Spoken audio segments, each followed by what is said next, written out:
एक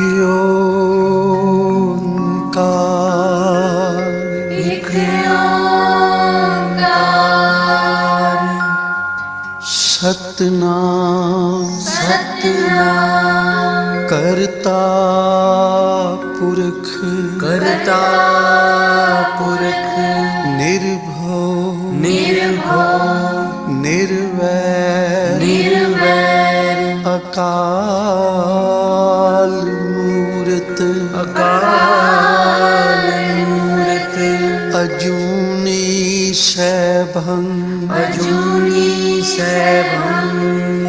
गुर प्रसाद जप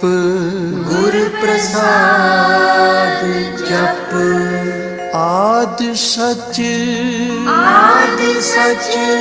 जुगाद सच है भी सच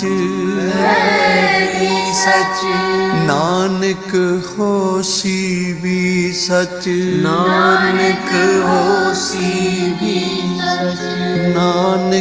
होसी भी सच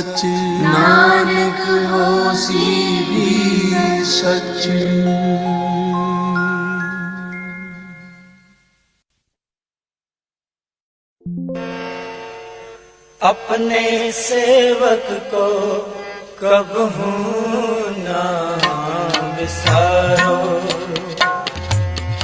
अपने सेवक को कबहू ना विसारो,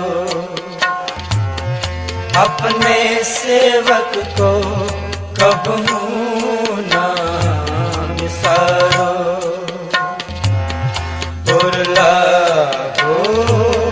स्वामी प्रभु मेरे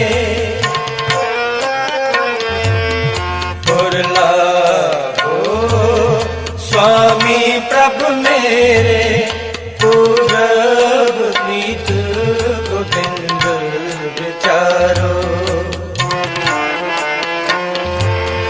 पूरब प्रीत गोविंद विचारो।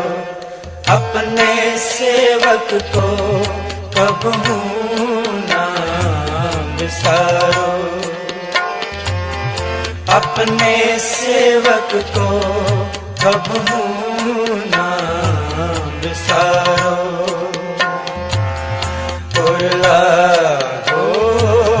स्वामी प्रभु मेरे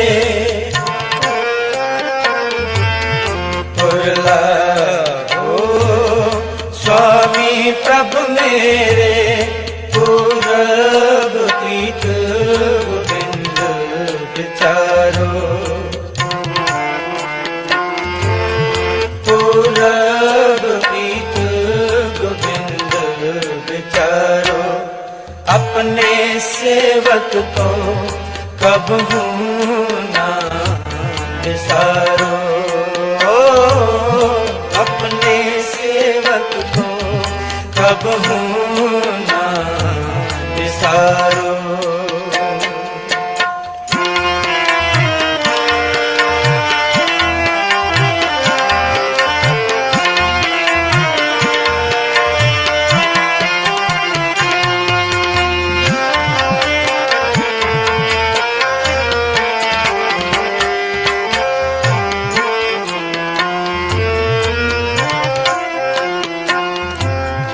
पतित पावन प्रभु बिरद तुम्हारो, हमरे दुख हृदय मत तारो।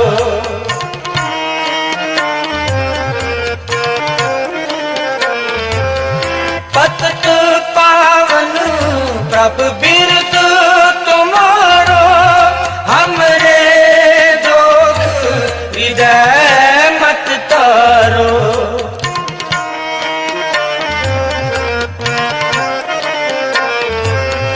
जीवन प्राण हर तान सुख तुम ही हो, मैं पटल कृपा कर जरो।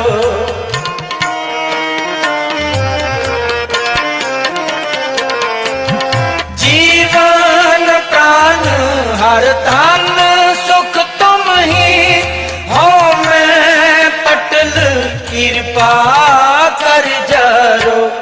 अपने सेवक को कबहू ना बिसारो, अपने सेवक को कबहू ना बिसारो। पुरला हो स्वामी प्रभु मेरे, पुरला हो स्वामी प्रभु मेरे, पूरब पीठ गोविंद विचारो, पूरब पीठ गोविंद विचारो। अपने सेवक को कबहू ना बिसारो, अपने सेवक को कबहू ना बिसारो।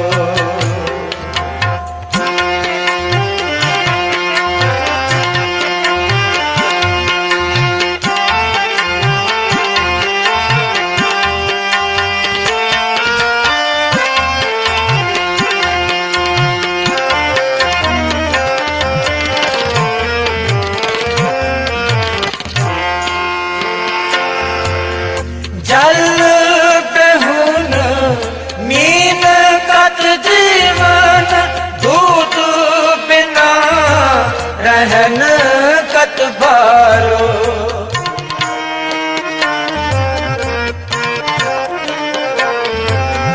जल बेहुन मीन कत जीवन, दूध बिना रहन कत बारो।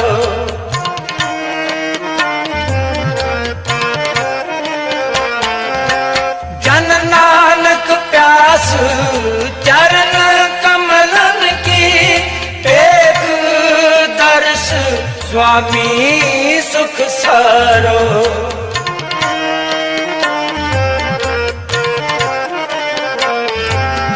जन नानक प्यास चरण कमलन की, एक दर्श स्वामी सुख सारो। अपने सेवक को कबहू ना बिसारो, अपने सेवक को कबहू ना बिसारो। पुरला हो स्वामी प्रभु मेरे, पुरला हो स्वामी प्रभु मेरे, पूरब पीठ गोविंद विचारो, पूरब पीठ गोविंद विचारो। अपने सेवक को कबहू ना बिसारो, ओ अपने सेवक को कबहू ना बिसारो। पुरला हो स्वामी प्रभु मेरे, पुरला हो स्वामी प्रभु मेरे, पूरब प्रीत गोविंद विचारो, पूरब प्रीत गोविंद विचारो। अपने सेवक को कबहू ना बिसारो, अपने सेवक को कबहू ना बिसारो। ओ अपने सेवक को कबहू ना बिसारो।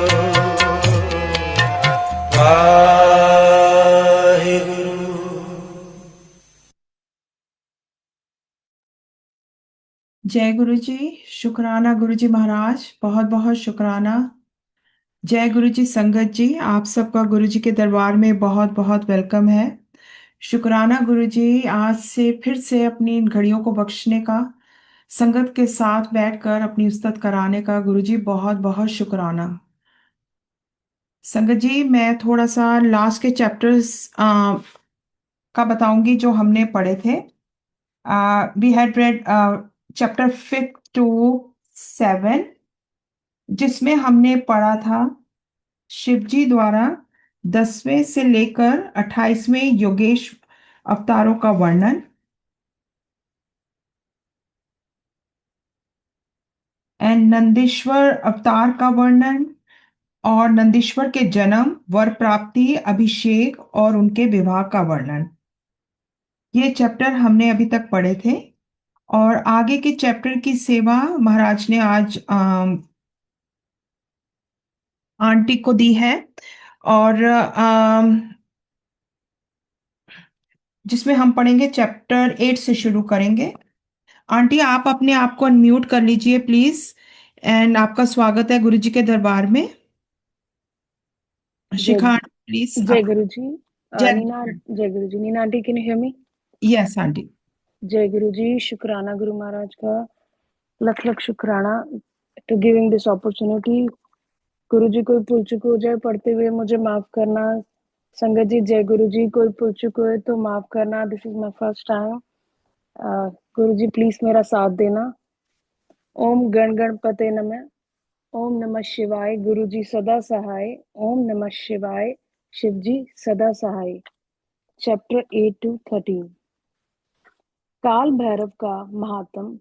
विश्व वानर की तपस्या और शिवजी का प्रसन्न होकर उनकी पत्नी युचिष्मति के गर्भ से उनके पुत्र रूप में प्रकट होने का उन्हें वरदान देना। तदंतर भगवान शंकर के भैरव अवतार का वर्णन करके नंदीश्वर ने कहा, महामुनि, परमेश्वर शिव उत्तमोत्तम लीलाएं रचने वाले तथा सत्पुरुषों के प्रेमी हैं। उन्होंने मार्ग शीर्ष मास के कृष्ण पक्ष की अष्टमी को भैरव रूप से अवतार लिया था। इसलिए जो मनुष्य मार्ग शीर्ष मास की कृष्ण अष्टमी को काल भैरव के सन्निकट उपवास करके रात्रि में जागरण करता है, वह समस्त पापों से मुक्त हो जाता है। जो मनुष्य अन्यत्र भी भक्ति पूर्वक जागरण सहित इस व्रत का अनुष्ठान करेगा, वह भी महापापों से मुक्त होकर सद्गति को प्राप्त हो जाएगा। प्राणियों के लाखों जन्मों में किए हुए जो पाप हैं, वह सब के सब काल भैरव के दर्शन से निर्मल हो जाते हैं।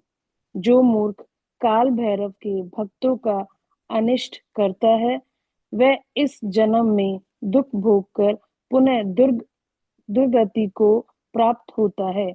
जो लोग विश्वनाथ के तो भक्त हैं, परंतु काल भैरव की भक्ति नहीं करते, उन्हें महान दुख की प्राप्ति होती है। काशी में तो इसका विशेष प्रभाव पड़ता है।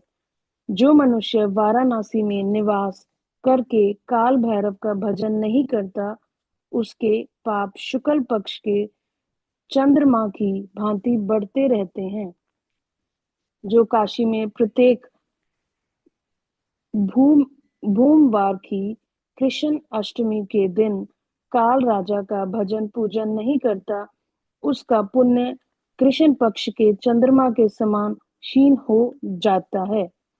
तदंतर नंदीश्वर ने वीरभद्र तथा शर भावतार का वृतांत सुनाकर कहा, ब्रह्मपुत्र, भगवान शिव जिस प्रकार प्रसन्न होकर विश्वानर मुनि के घर अवतीर्ण हुए थे, शशि मौली के उस चरित्र को तुम प्रेम पूर्वक श्रवण करो।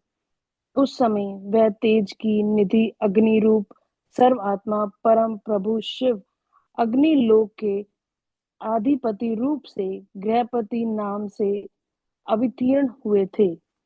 पूर्व काल की बात है। नर्मदा के रमणीय तट पर नरमपुर नाम का एक नगर था।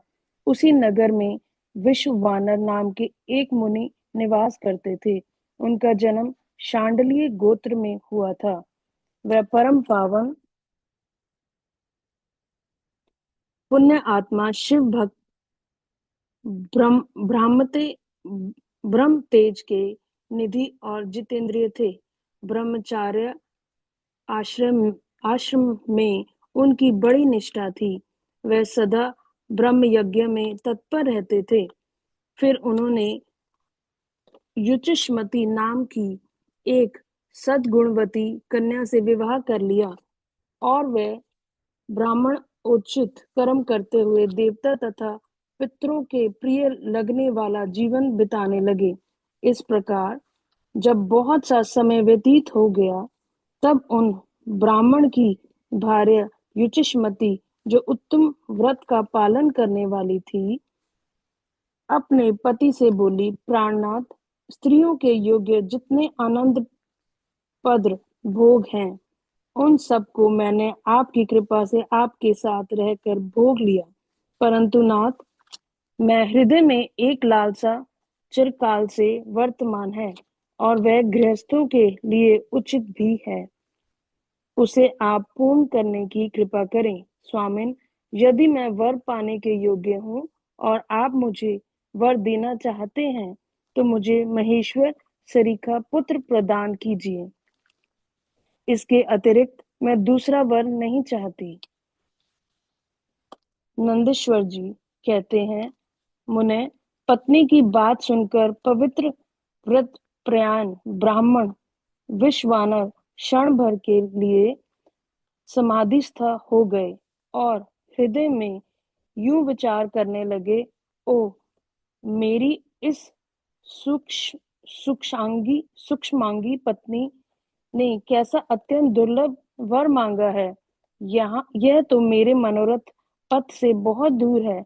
अच्छा, शिवजी तो सब कुछ करने में समर्थ हैं। ऐसा प्रतीत होता है मानो उन शंभु ने ही इसके मुख में बैठकर वाणी रूप से ऐसी बात कही है। अन्यथा दूसरा कौन सा ऐसा करने में समर्थ हो सकता है। तदंतर वह एक पत्नीव्रती मुनि विश्वानर पत्नी को आश्वासन देकर वाराणसी गए और घोर तप के द्वारा भगवान शिव के वीरेश लिंग की आराधना करने लगे। इस प्रकार उन्होंने 1 वर्ष प्रयत्न भक्ति पूर्वक उत्तम वीरेश लिंग की त्रिकाल अर्चना करते हुए अद्भुत तप किया। 13वां मास आने पर एक दिन वह द्विजवर प्रातःकाल तृप्त गामिनी गंगा के जल में स्नान करके ज्यों ही वीरेश के निकट पहुंचे, त्यों ही उन तपोधन को उस लिंग के मध्य एक 8 वर्षीय विभूति भूषित बालक दिखाई दिया। उस नगन शिशु के नेत्र कानों तक फैले हुए थे। होठों पर गहरी लालिमा छाई हुई थी। मस्तक पर पीले रंग की सुंदर जटा सुशोभित थी और मुख पर हंसी खेल रही थी। यह शैशवोचित अलंकार और चित्त भस्म धारण किए हुए तथा अपनी लीला से हंसता हुआ त्रुति स्तोत्र का पाठ कर रहा था। उस बालक को देखकर विश्वानर मुनि कृतार्थ हो गए और आनंद के कारण उनका शरीर रोमांचित हो उठा तथा बारंबार नमस्कार है यूं उनका हृदय उदयगार फूट पड़ा। फिर वह अभिलाषा पूर्ण करने वाला 8 पदों द्वारा बाल रूपधारी परमानंद स्वरूप शंभु का सत्वन करते हुए बोले। विश्वानर ने कहा, भगवान, आप ही एकमात्र अद्वितीय ब्रह्मा हैं। यह सारा जगत आपका ही स्वरूप है। यहाँ अनेक कुछ भी नहीं है। यह बिल्कुल सत्य है कि एकमात्र रुद्र के अतिरिक्त दूसरे किसी का सत्ता नहीं है। इसलिए मैं आप महेश की शरण ग्रहण करता हूँ। शंभु, आप ही सबके कर्ता हर्ता हैं तथा जैसे आत्म धर्म एक होते हुए भी अनेक रूप से दिखता है, उसी प्रकार आप भी एक रूप होकर नाना रूपों में व्याप्त हैं। फिर भी आप रूप रहित हैं, इसलिए आप ईश्वर के अतिरिक्त मैं किसी दूसरे की शरण नहीं ले सकता। जैसे रज्जु में सर्प, सिपी में चांदी और मरीच मरीचिका में जल प्रवाह का भान मिथ्या है, उसी प्रकार जिस जान लेने पर यह विश्व प्रपंच मिथ्या भासित होता है, उन महेश्वर की मैं शरण लेता हूँ। शंभु, जल में जो शीतलता, अग्नि में दहकता, सूर्य में गर्मी, चंद्रमा में हम हाम्द कारिता, पुष्पों में गंध और दुगंध में घी वर्तमान है, वह आपका ही स्वरूप है। अतः मैं आपके शरण हूँ। आप कान रहित होकर शब्द सुनते हैं, नासिकाविहीन होकर सूंघते हैं, पैर ना होने पर भी दूर तक चले जाते हैं, नेत्रहीन होकर सब कुछ देखते हैं और जीवा रहित होकर भी समस्त रसों के ज्ञाता हैं। भला आपको सम्यक रूप से कौन जान सकता है? इसलिए मैं आपकी शरण में जाता हूँ। ईश, आपके रहस्य को तो साक्षात वेद ही जानता है। न विष्णु, न अखिल विश्व के विधाता ब्रह्मा, न योगेंद्र और न इंद्र आदि प्रधान देवताओं को ही इसका पता है, परंतु आपका भक्त उसे जान लेता है। अतः मैं आपकी शरण ग्रहण करता हूँ। ईश्वर, ना तो आपका कोई गोत्र है, ना जन्म है, ना नाम है, ना रूप है, ना शील है और ना देश है। ऐसे होने पर भी आप त्रिलोकी के आदिश्वर तथा संपूर्ण कामनाओं को पूर्ण करने वाले हैं, इसलिए मैं आपका भजन करता हूँ। समरारे, आप सर्वस्वरूप हैं। ये सारा विश्व प्रपंच आपसे ही प्रकट हुआ है। आप गौरी के प्राणनाथ, दिगंबर और परम शांत हैं। बाल, युवा और वृद्ध रूप में आप ही वर्तमान हैं। ऐसी कौन सी वस्तु है जिसमें आप व्यापक ना हो? अतः मैं आपके चरणों में नतमस्तक हूँ।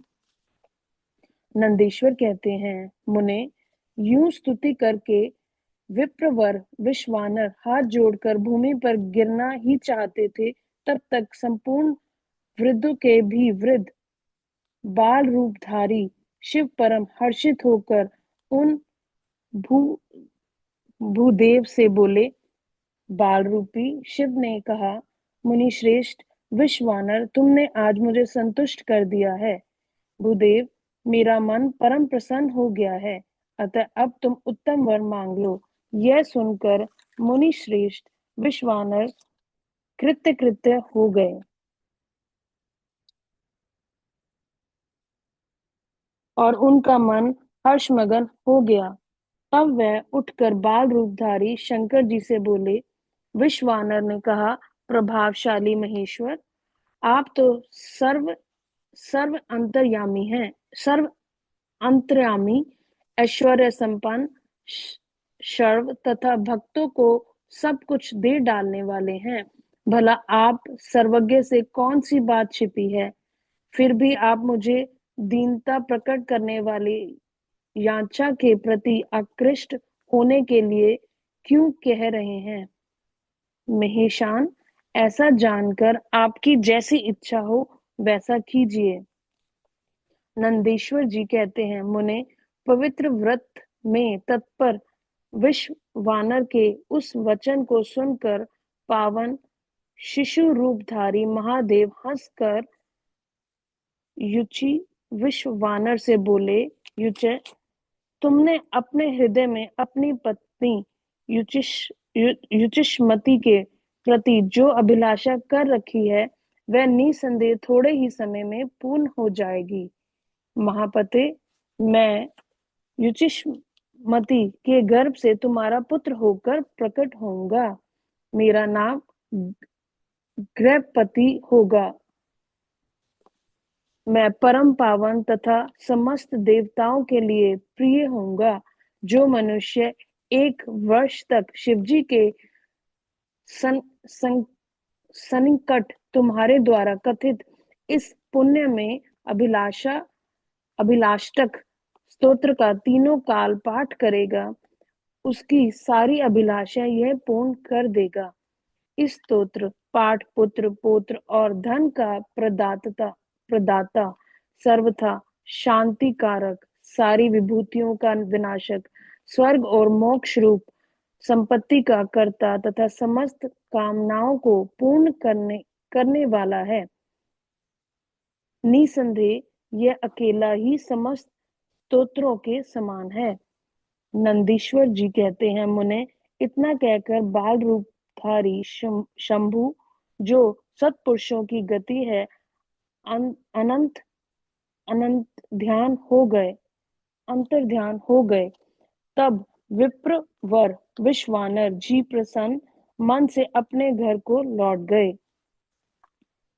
Now chapter 14-15। जय गुरु जी। शिवजी का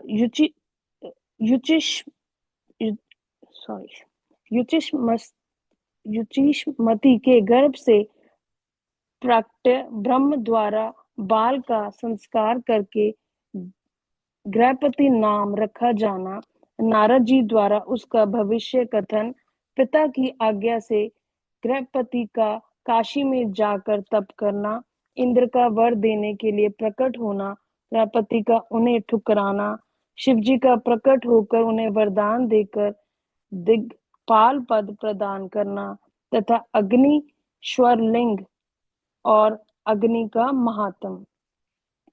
नंदेश्वर जी कहते हैं, मुने घर आकर उस ब्राह्मण ने बड़े हर्ष के साथ अपनी पत्नी से वह सारा वृतांत कह सुनाया। उसे सुनकर विप्र पत्नी युचिष्मति को महान आनंद प्राप्त हुआ।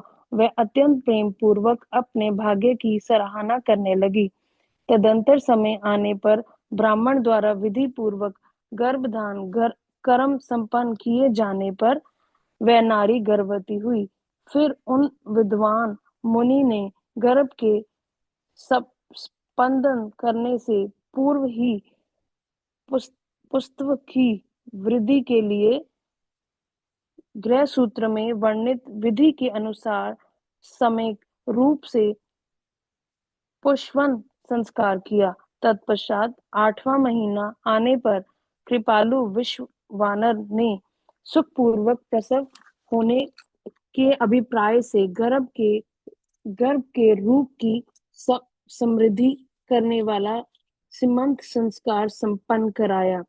तत्परांत तारों के अनुकूल होने पर बृहस्पति केंद्र वृत्ति हुए और शुभ ग्रहों का योग आया।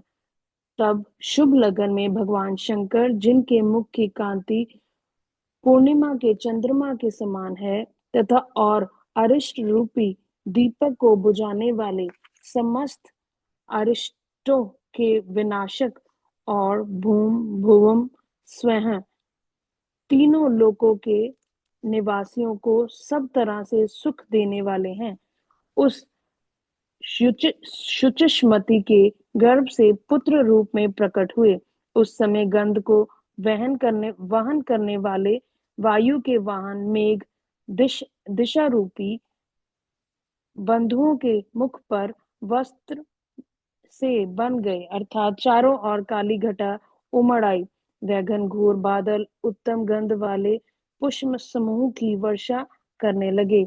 देवताओं की दुंदुभियां बजने लगी। चारों ओर दिशाएं निर्मल हो गई।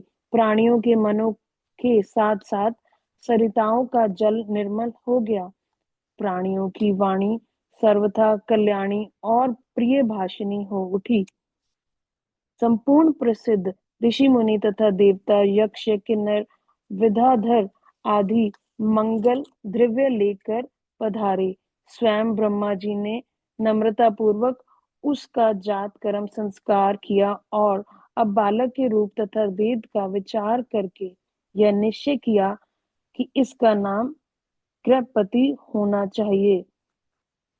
फिर 11वें दिन उन्होंने नामकरण की विधि के अनुसार वेद मंत्रों का उच्चारण करते हुए उसका गृहपति ऐसा नामकरण किया तत्पश्चात सबके पितामह ब्रह्मा चारों वेदों में कथित आशीर्वादात्मक मंत्रों द्वारा उसका अभिनंदन करके हंस पर आरूढ़ हो अपने लोक को चले गए।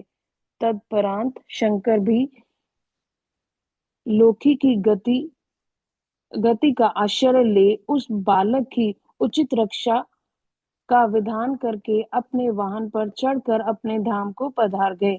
इसी प्रकार श्री हरि ने अपने लोक की राह ली। इस प्रकार सभी देवता ऋषि मुनि आदि भी प्रशंसा करते हुए अपने अपने स्थान को पधार गए। तदंतर ब्राह्मण देवताओं ने यथा समय सब संस्कार करते हुए बालक को वेद अध्ययन कराया।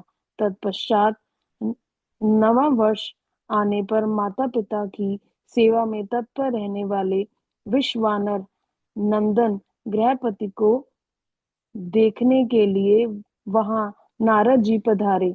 बालक ने माता पिता सहित नारद जी को प्रणाम किया। फिर नारद जी बालक के हस्तरेखा जीवा तालु आदि देखकर कहा, मुनि विश्वानर, मैं तुम्हारे पुत्र के लक्षणों का वर्णन करता हूँ, तुम आदर पूर्वक उसे श्रवण करो।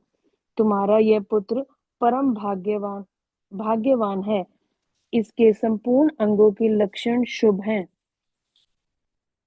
किंतु सर्वगुण संपन्न संपूर्ण शुभ लक्षणों में से समन्वित और चंद्रमा के समान संपूर्ण निर्मल कलाओं से सुशोभित होने पर भी विधाता ही इसकी रक्षा करे। इसलिए सब तरह के उपायों द्वारा इस शिशु की रक्षा करनी चाहिए, क्योंकि विधाता के विपरीत होने पर गुण भी दोष हो जाते हैं। मुझे शंका है इसकी 12वें वर्ष में इस पर बिजली अथवा अग्नि द्वारा विघ्न आएगा। यूं कहकर नारद जी जैसे आए थे वैसे ही देवलोक को चले गए। संत कुमार जी नारद जी का कथन सुनकर पत्नी सहित विश्वानर ने समझ लिया कि यह तो बड़ा भयंकर वज्रपात हुआ।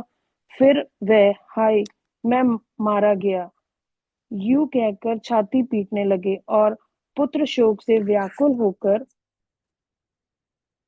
गहरी मूर्छा के वशीभूत हो गए। उधर युचिष्मति भी दुख से पीड़ित हो अत्यंत ऊंचे स्वर में हाहाकार करती हुई दाड़ मारकर रो पड़ी। उसकी सारी इंद्रियां अत्यंत व्याकुल हो उठी।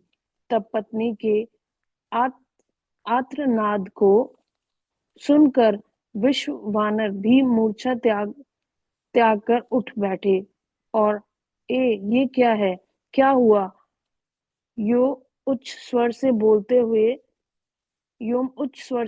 हुए कहने लगे, गृहपति, जो मेरा बाहर विचरने वाला प्राण मेरी सारी इंद्रियों को स्वामी तथा मेरे अंतर आत्मा में निवास करने वाला है, कहाँ है? तब माता पिता को इस प्रकार अत्यंत शोकग्रस्त देखकर शंकर के अंश से उत्पन्न हुआ वह बालक गृहपति मुस्कुराकर बोला।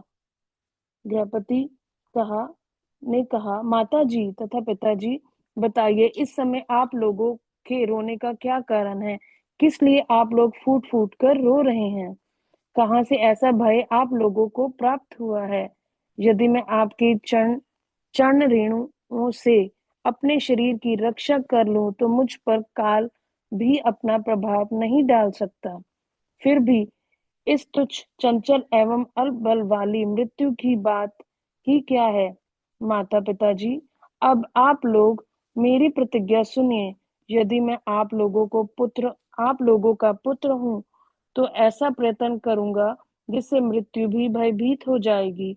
मैं सत्पुरुषों को सब कुछ दे डालने वाले सर्व मृत्युंजय की भली भांति आराधना करके महाकाल को भी जीत लूंगा। यह मैं आप लोगों से बिल्कुल सत्य कह रहा हूँ। नंदीश्वर जी कहते हैं, मुने, तब वह द्विज दंपति जो शोक से संतप्त हो रहे थे, गृहपति के ऐसे वचन जो अकाल में हुई अमृत की घनघोर वृष्टि के समान थे, सुनकर संताप रहित हो कहने लगे, बेटा, तू उन शिव की शरण में जा जो ब्रह्मा आदि की कृता मेघवाहन, अपनी महिमा से कभी व्युच्च ना होने वाले विश्व की रक्षा मणि है। नंदीश्वर जी कहते हैं, मुने माता पिता की आज्ञा पाकर गृहपतिन के उनके चरणों में प्रणाम किया।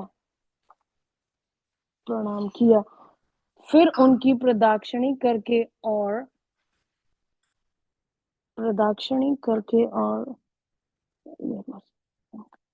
और उन्हें बहुत सारे आश्वासन देकर वहां चल पड़े और काशीपुरी में जा पहुंचे, जो ब्रह्मा जी और नारायण आदि देव के लिए भी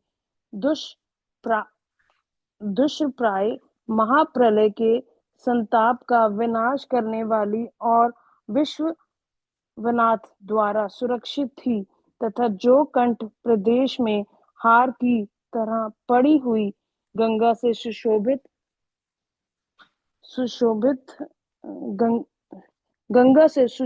तथा विचित्र गुण शालिनी हर पत्नी गिरिजा से विभूषित थी, वहां पहुंचकर वह विप्र पहले मणिकर्णिका पर गए।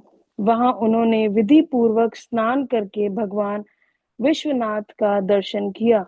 फिर बुद्धिमान गृहपति ने परम आनंद मगन हो त्रिलोकी के प्राणियों की प्राण रक्षा करने वाले शिव को प्रणाम किया। उस समय उनकी अंजलि बंधी थी, सिर झुका हुआ था। वह बारंबार उस शिवलिंग की ओर देखकर हृदय में हर्षित हो रहे थे और यह सोच रहे थे कि यह लिंग निसंदेह स्पष्ट रूप से आनंद कंद ही है। वह कहने लगे, ओ, आज मुझे जो सर्वव्यापी श्रीमान विश्वनाथ का दर्शन प्राप्त हुआ, इसलिए इस चराचर त्रिलोकी में मुझ से बढ़कर धन्यवाद का पात्र दूसरा कोई नहीं। जान पड़ता है मेरा भाग्य उदय होने से उन दिनों में महर्षि नारद ने आकर वैसी बात कही थी, जिसके कारण आज मैं कृत्य हो रहा हूँ। नंदीश्वर जी कहते हैं, मुने, इस प्रकार आनंद मृत रूपी रसोम द्वारा पारण करके गृहपति ने शुभ दिनों में सर्वकारी शिवलिंग की स्थापना की और पवित्र गंगा जल से भरे हुए 108 कलशों द्वारा शिवजी को स्नान कराकर ऐसे घोर नियमों को स्वीकार किया तो आखिर आत्मा पुरुषों के लिए दुष्कर थे।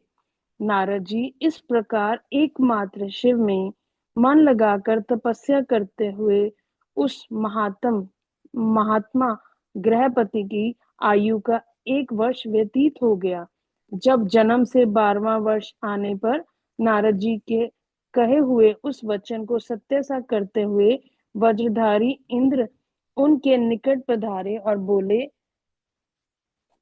विप्रवर, मैं इंद्र हूँ और तुम्हारे शुभ व्रत से प्रसन्न होकर आया हूँ। अब तुम वर मांगो, मैं तुम्हारी मनोवांछा पूर्ण कर दूंगा। तब गृहपति ने कहा, भगवान, मैं जानता हूँ आप वज्रधारी इंद्र हैं, परंतु वृत्रों में आपसे वर याचना करना नहीं चाहता। मेरे वरदायक तो शंकर जी होंगे। इंद्र बोले, शिशु, शंकर मुझसे भिन्न थोड़ी हैं। अरे, मैं देवराज हूँ, अतः तुम अपनी मूर्खता का परित्याग करके वर मांग लो, देर मत करो। गृहपति ने कहा, पाक शासन, आप ही हल्ला का अस्तित्व नष्ट करने वाले दुराचारी पर्वत शत्रु ही है ना। आप जाइए, क्योंकि मैं पशुपति के अतिरिक्त किसी अन्य देव के सामने स्पष्ट रूप से प्रार्थना करना नहीं चाहता। नंदीश्वर जी कहते हैं, मुने, गृहपति के उस वचन को सुनकर इंद्र के नेत्र क्रोध से लाल हो गए।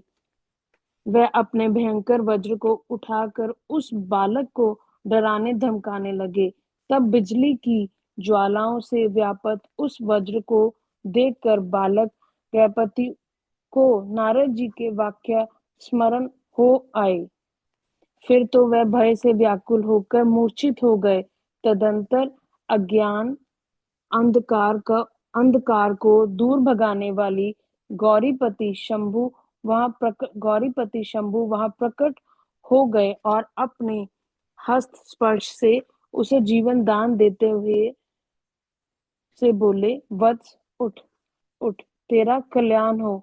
तब रात्रि के समय मुंदे हुए कमल की तरह उसके नेत्र कमल खुल गए और उसने उठकर अपने समान सैकड़ों सूर्यों से भी अधिक प्रकाशमान शंभु को उपस्थित देखा। उनके ललाट में तीसरा नेत्र चमक रहा था, गले में नीला चिन्ह था, ध्वज पर वृषभ का स्वरूप दिख रहा था, मांग में गिरजा देवी विराजमान थी, मस्तक पर चंद्रमा सुशोभित था, बड़ी बड़ी जटाओं से उनकी अद्भुत शोभा हो रही थी। वह अपने आयुध त्रिशूल और आजगव धनुष धारण किए हुए थे। कपूर के समान गौरव वर्ण का शरीर अपनी प्रभा बिखेर रहा था। वह गज चर्म लपेटे हुए थे। उन्होंने देखकर शास्त्र कथित लक्षणों तथा गुरु वचनों से जब गृहपति ने समझ लिया कि यह महादेव ही हैं, तब हर्ष के मारे उनके नेत्रों में आंसू छलक आए, गला रूंध गया और शरीर रोमांचित हो उठा। वह क्षण भर तक अपने आप को भूलकर चित्रकूट एवं त्रिपुत्रक पर्वत की भांति निश्चल खड़े रह गए।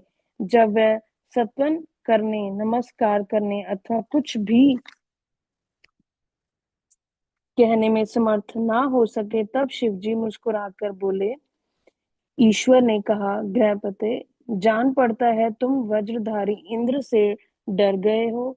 वत्स, तुम भयभीत मत हो, क्योंकि मेरे भक्त पर इंद्र और वज्र की कौन कहे, यमराज भी अपना प्रभाव नहीं डाल सकते हैं। यह तो मैंने तुम्हारी परीक्षा ली है और मैंने ही तुम्हें इंद्र रूप धारण करके डराया है।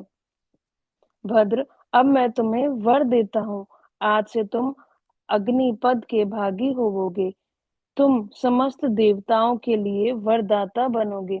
अग्नि, तुम समस्त प्राणियों के अंदर जठर अग्नि रूप से विचरण करोगे। तुम्हें दिक्पाल रूप से धर्मराज और इंद्र के मध्य में राज्य की प्राप्ति होगी। तुम्हारे द्वारा स्थापित यह शिवलिंग तुम्हारे नाम पर अग्नीश्वर नाम से प्रसिद्ध होगा। यह सब प्रकार के तेजों की वृद्धि करने वाला होगा। जो लोग इस अग्निश्वर लिंग के भक्त होंगे, उन्हें बिजली और अग्नि का भय नहीं रह जाएगा। अग्नि मांद नामक रोग नहीं होगा और ना कभी उनकी अकाल मृत्यु ही होगी। काशीपुरी में स्थित संपूर्ण समृद्धियों के प्रदाता अग्निश्वर की भली भांति अर्चना करने वाले भक्त यदि प्रभादवश किसी अन्य स्थान पे भी मृत्यु को प्राप्त होगा, तो भी वह वहन लोक में प्रतिष्ठ होगा। नंदीश्वर जी कहते हैं, मुने, यूं कहकर शिवजी ने गृहपति के बंधुओं को बुलाकर उनके माता पिता के सामने उस अग्नि का दिग्पति पद पर अभिषेक कर दिया और स्वयं उसी लिंग में समा गए। तात इस प्रकार मैंने तुमसे परमात्मा शंकर के गृहपति नामक अगण्य अवतार का, जो दुष्टों को पीड़ित करने वाला है, वर्णन कर दिया, जो सुदृढ़ पराक्रमी जितेंद्रिय पुरुष अथवा सत्व संपन्न स्त्रियां अग्नि प्रवेश कर जाती हैं, वे सब के सब अग्नि सरीखे तेजस्वी होते हैं। इस प्रकार जो ब्राह्मण अग्निहोत्र परायण ब्रह्मचारी तथा पंचाग्नि का सेवन करने वाले हैं, वे अग्नि के समान वर्चस्वी होकर अग्नि लोक में विचरते हैं। जो क्षति काल में क्षति निवारण के निमित्त बोझ की बोझ लकड़ियां दान करता है, अथवा जो अग्नि की इष्ट करता है, वह अग्नि के सन्निकट निवास करता है। जो श्रद्धा पूर्वक किसी अनाथ मृत का अग्नि संस्कार कर देता है, अथवा स्वयं शक्ति पर होने पर दूसरों को प्रेरित करता है, वह अग्नि लोक में प्रशासित होता है। द्विज जातियों के लिए परम कल्याणकारक एक अग्नि है। वह निश्चित रूप से गुरु देवता व्रत तीर्थ अर्थात सब कुछ है। जितनी अपावन वस्तुएं हैं, वह सब अग्नि का संसर्ग होने से उसी क्षण पावन हो जाती हैं। इसलिए अग्नि को पावक कहा जाता है।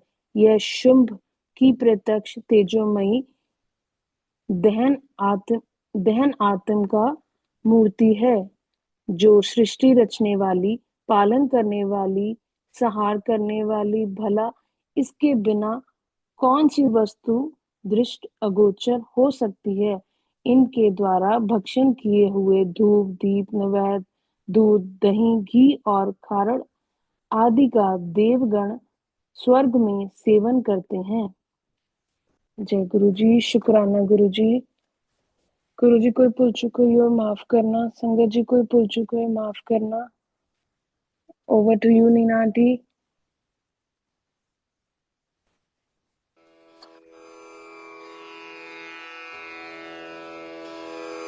जय गुरु जी की। अब हम मंत्र जाप करेंगे।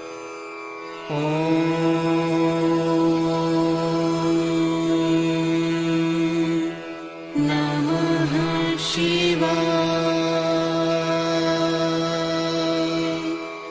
शिव जी सदा सहाय।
शिव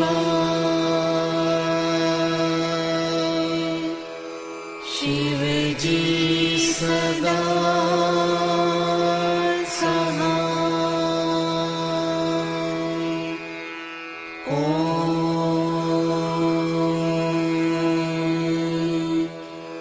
नमः शिवाय। गुरुजी सदा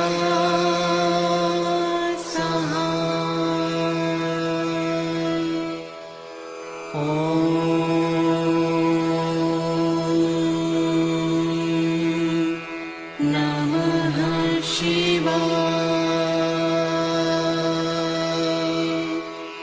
शिव जी सदा सहाय। ॐ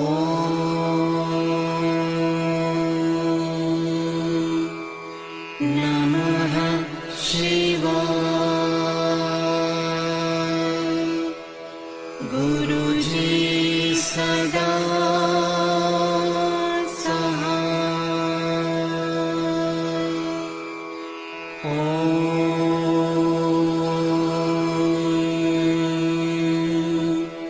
नमः शिवाय। शिव जी सदा सहाय। ॐ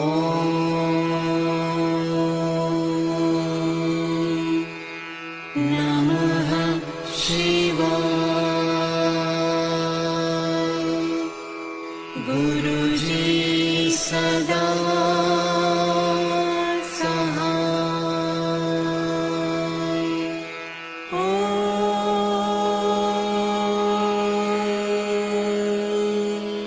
नमः शिवाय।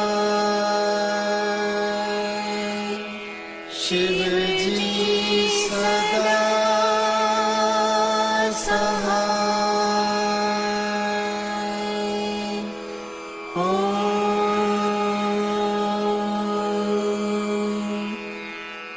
नमः शिवाय। गुरुजी सदा सहाय।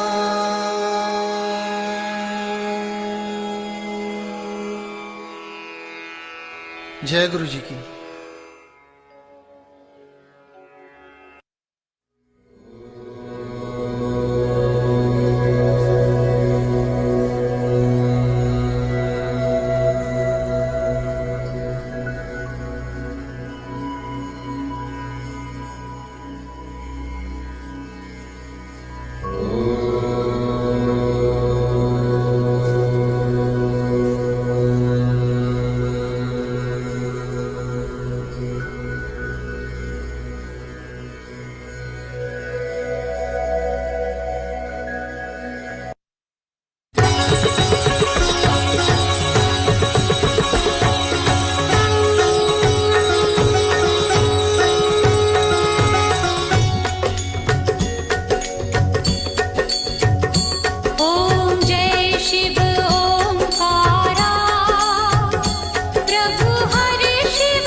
शुक्राना गुरुजी, बहुत बहुत शुक्राना आज की सेवा लेने का।